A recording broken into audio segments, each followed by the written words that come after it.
Tanah datar merupakan daerah yang terkenal dengan pokat mentega. Jadi ke depan tanah datar bisa kita kembangkan menjadi sentra pokat unggul.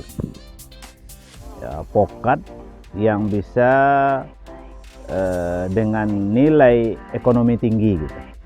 Ya, satu buah pokat bisa 1,5 kilo gitu ya.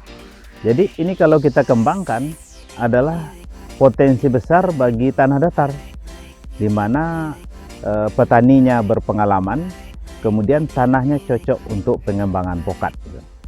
Ya, jadi sumber-sumber ekonomi tanah datar bisa kita kembangkan dengan baik, dengan teknologi modern, dengan alat-alat yang modern, gitu, terkelola secara baik.